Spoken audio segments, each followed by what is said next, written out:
that we should remember that the month of Ramadan is about three things.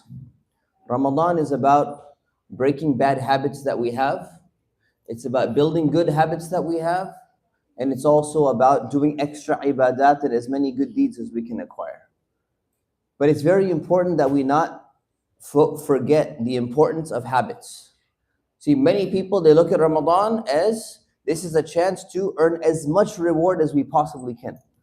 To do as much Quran recitation as we can, as much charity as we can, as much good deeds and good akhlaq as we possibly can, which is true. Alhamdulillah. At the same time, Ramadan is the opportunity, ayyamam ma'dudat, numbered days, specific number of days, not just to get reward in those days and then everything stops. Ramadan is the opportunity and the chance to change your life, to change your behavior, to change the way in which you deal with your family, to change the way in which you deal in your business. Because as one of the sheikhs I heard last night say, Sheikh from Khator, Sheikh Hamdi, he said, if you can't stop doing the bad things you do in the month of Ramadan, you're never going to be able to stop outside the month of Ramadan. So if you're cheating in your business, if you neglect your family members, you don't even call them. He gave an interesting story, I'll just mention it. He said there was a man, an old man, he went to a phone repair shop and he gave them his phone and he said, this phone doesn't work. He said, okay, well, what's going on? He said, just test it. I know this phone, it doesn't work properly. So they hooked it up to the laptop and they hooked it up to the computer. They did all the diagnostics and everything and they looked at it. He said, there's nothing wrong with your phone. This old man, he doesn't really understand so much the details. He goes, no, I know it's not working. So how do you know it's not working? He says, because something's wrong with the reception or something. I have 7 children and not a single one of them ever calls me. You get the point. There was nothing wrong with his phone. There was something wrong within the family. There was something wrong within the way which people are dealing with one another. And if we're going to do that type of behavior in Ramadan, it's never going to be fixed outside the month of Ramadan. And this is why it's very important to look back to these habits.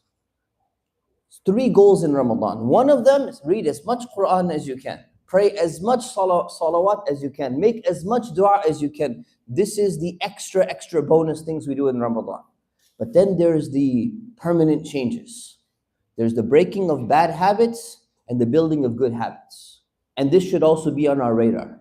Breaking of bad habits, if you can't stop cussing and using bad words, whether it's on your mouth, in your tongue, in your mouth, or even the bad words that we use in our mind.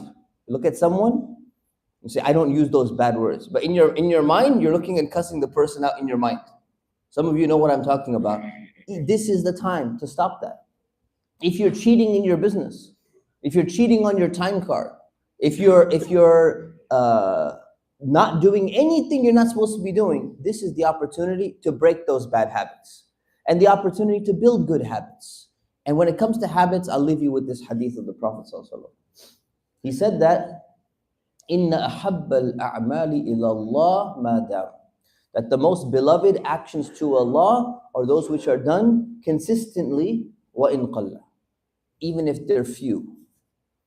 And so we think of Ramadan as the time to do as much as we possibly can. And yes, that's true. At the same time, there are some things in your life that you want to do, wa in qalla. You want to build these small few little habits. You say, you know what habits can I continue after Ramadan? If I read 1 juz a day in Ramadan of Quran, but then after Ramadan, I don't read any Quran, or I read 1 page. That's a huge difference. Instead, say, you know what? Okay, I'm going to do this, but then I'm going to do 1/4 of that outside the month of Ramadan. I'm going to keep that a habit in that specific category, whether that category is charity, whether it's reading tafsir, whether it's going and helping somebody. That's what we should be thinking of. So may Allah subhanahu wa ta'ala make us among the people who not only earn as much reward in our prayers and our fasting and everything that we get in this Ramadan, may Allah subhanahu wa ta'ala make us people who change ourselves for the better, to get closer to Him and to become better Muslims this Ramadan. Ameen wa sallallahu ala Sayyidina Muhammad wa ala alihi wa sahbihi wa sallam. Assalamu alaikum.